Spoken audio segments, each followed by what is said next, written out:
સુરતમાં વીએનએસજીયુની ગંભીર બેદરકારી સામે આવી છે। પરીક્ષા વિભાગ પ્રેક્ટિકલ લેવાનું જ ભૂલી ગયો।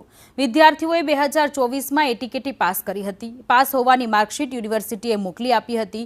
5મા અને 6ઠા સેમેસ્ટરની હોલ ટિકિટમાં નાપાસ લખેલું આવ્યું। હોલ ટિકિટમાં નાપાસ લખેલું આવતા ભાંડો ફૂટ્યો। ભાંડો ફૂટતા વિદ્યાર્થીને નાપાસની માર્કશીટ મોકલી।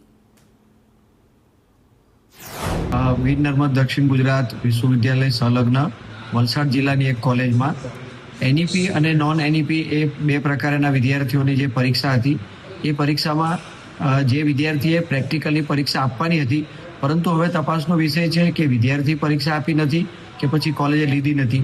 આવા બે વિદ્યાર્થીઓ હતા, પરંતુ એ વિદ્યાર્થીઓની પરીક્ષા બાબતે હાલમાં જે સમગ્ર ઘટના આવી છે એમાં તંત્ર દ્વારા તપાસ કરવામાં આવી છે। પ્રાથમિક માહિતીઓ હાલ જે મળી રહી છે એ મુજબ વિદ્યાર્થીની જે કોલેજ છે એને યુનિવર્સિટીએ જાણ કરી હતી, પરંતુ કોલેજ દ્વારા પરીક્ષા લેવામાં આવી નથી એવી માહિતી હાલમાં પ્રાપ્ત થઈ રહી છે। આ દિશામાં ચોક્કસ કાર્યવાહી કરવામાં